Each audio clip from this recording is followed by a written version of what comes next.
Vivemos em tempos de pandemia e lavar as mãos virou uma ação simples que pode salvar vidas. Hoje a gente sabe disso, mas nem sempre foi assim. Hábitos de higiene comuns, como tomar banho todos os dias, se popularizaram no começo do século passado. Já pensou como era a vida antes disso? Você está no canal Quero Saber, por Henrique Sattler. Solta a vinheta!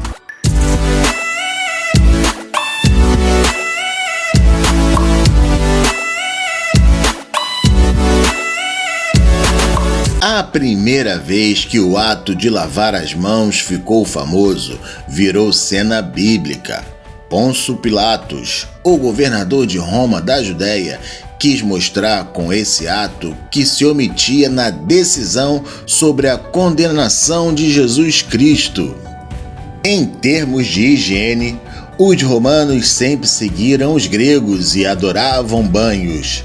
E a preocupação com a limpeza se estendia à cidade de Roma, que tinha um sistema de saneamento básico. Higiene também foi bastante estimulada por algumas religiões. Afinal, a pureza da alma se associava à pureza do corpo. O islamismo enfatizava bem esse ponto. Maomé disse: "A limpeza é a metade da fé." Mas estamos falando de muito antes da Europa ser desenhada como que é parecido hoje em dia.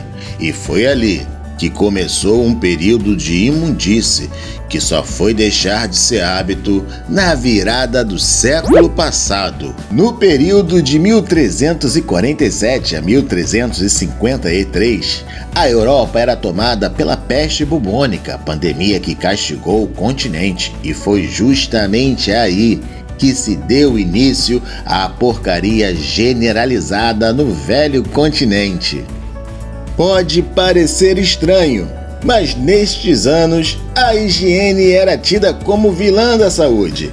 O banho foi proibido na Europa no século XV e início do século XVI, porque como a peste era invisível, os médicos não sabiam como é que ela penetrava no corpo. Então, recomendavam que se desenvolvesse uma grossa camada protetora de cascão como forma de proteção.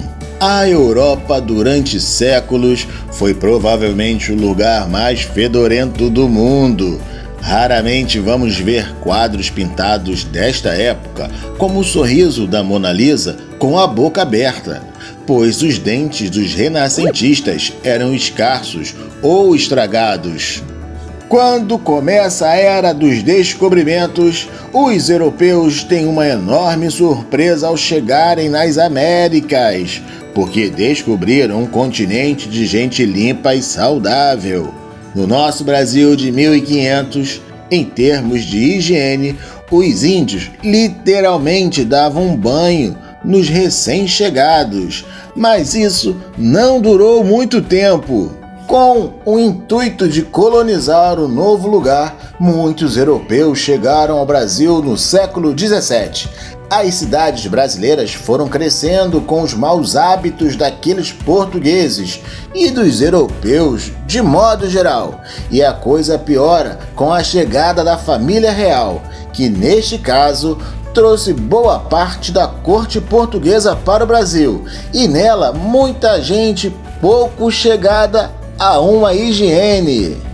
Quando a corte de Dom João VI chega aqui em 1808, o Rio de Janeiro já era insalubre. O cheiro que a própria cidade exalava era terrível. Um exemplo é onde fica a Praça 15, no centro do Rio de Janeiro.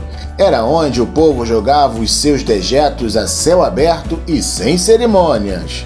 Mas isso não era problema para o até então príncipe português, pois não há registro histórico que Dom João tenha tomado um único banho de corpo inteiro em toda a sua vida. Ele tinha coceiras, inclusive nas partes íntimas. A cerimônia do beijo na mão era um horror para a corte brasileira, que tinha que beijar a mesma mão que coçava as nádegas do futuro rei do Reino Unido de Portugal, Brasil e Algarves. Neste Brasil colonial, as casas eram repugnantemente sujas, com o chão lamacento e cheio de poças d'água. Limpar o chão com água? Nunca! As paredes eram apenas caiadas. Logo depois tornavam-se amarelas. A fim de tornar os quartos toleráveis e deles expulsar o mau cheiro, costumavam-se queimar plantas odoríferas. Tais odores também mantinham afastados os ataques invisíveis de mosquitos, baratas e outras imundícies. Não existia banheiro, então as pessoas faziam as suas necessidades em barris, em baldes que depois eram levados para o mar pelos escravos, que no Rio de Janeiro basicamente se chamavam tigres. E eles eram chamados assim porque conduziam esses baús de dejetos, e esses dejetos iam escorregando, deixando o corpo deles listrado.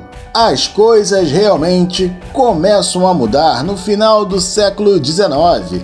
A sujeira gerava epidemias constantes no mundo ocidental, até que, em Viena, um médico húngaro reparou que no hospital onde ele trabalhava havia um contraste muito grande entre as duas maternidades. Numa, os partos eram feitos por mulheres parteiras. A taxa de mortalidade era baixa. Na outra, os partos eram feitos por médicos homens, e lá muitas mães morriam. Ele começou a comparar métodos, maneiras de trabalho e reparou numa coisa: os médicos faziam os partos à tarde, mas de manhã eles ensinavam os alunos de medicina e nas aulas de anatomia manipulavam cadáveres. Saíam dali e iam fazer os partos, e as mulheres morriam. Ainda estava longe de imaginar que existissem vírus e bactérias, mas seguiu a lógica e achou que algo dos cadáveres era passado para as mulheres. Fez uma experiência, mandou todos os médicos lavarem as mãos. Deu certo! As mortes diminuíram. Com a chegada da Revolução Industrial, os hábitos começam a mudar, e aquilo que antes era visto normal passa a ser repugnante. Nesta fase, o banheiro se torna quase que habitual em construções da Europa. Em 1938, a escova de dentes feita com cerdas de nylon foi inventada. Porém, é importante lembrar que por volta de 3.000 anos antes de Cristo, os egípcios já tinham um tipo de escova de dentes feita com um ramo de planta. Em 1498, os chineses inventaram uma espécie de primeira escova feita com pelos de porco. Os egípcios, mais ou menos 3.000 anos antes de Cristo, usavam uma pasta feita de flores, folhas de menta, pimenta e sal, como um tipo de creme dental. E em Roma, no mesmo período, era comum usar um pó obtido das cinzas dos ossos de animais e misturado com ervas e areia. Porém, a primeira fórmula de creme dental moderno surgiu na Inglaterra, no século XVIII. O papel higiênico só apareceu em 1857. Antes, se usava peles de animais, plantas e esponja. O primeiro desodorante foi criado em 1888, feito a partir de uma cera de zinco que eliminava os micro-organismos que causavam um mau cheiro. Além disso, a maioria dos povos usavam óleos e perfumes para evitar o mau cheiro. Os primeiros shampoos só surgiram na década de 1890 e tinha fórmula parecida com a dos detergentes. Foi só em 1927 que o químico alemão Hans Schwarzkopf criou algo específico para os fios. No início do século XX, os americanos estabelecem o padrão do cabelo cortado, da barba feita, da limpeza corporal, do asseio. E aí eles transformam isso num produto. Eles começam a vender produtos para a higiene pessoal. Ainda evitado por muitas pessoas no início dos anos 20, o banho só se tornou comum na cultura ocidental por volta de 1930, quando chuveiros foram instalados nas casas. E junto com a indústria vem a propaganda.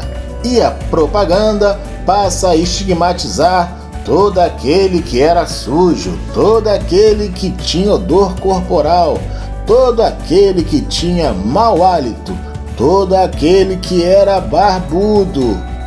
A melhora na saúde acabou sendo uma consequência desse grande negócio. Hoje já se sabe que lavar as mãos é fundamental. O mundo aprendeu que o coronavírus é um inimigo mortal que pode ficar mais poderoso com hábitos pouco civilizados, como a falta de higiene. E não podemos deixar de falar que em pleno século XXI, em muitas cidades brasileiras, nossos dejetos ainda são simplesmente despejados em baías, rios e mar. Esgoto a céu aberto é uma realidade de muitas comunidades pobres, sem contar que um bom sistema de tratamento de esgoto é crucial para se prevenir doenças e para não permitir a contaminação das águas que vamos consumir.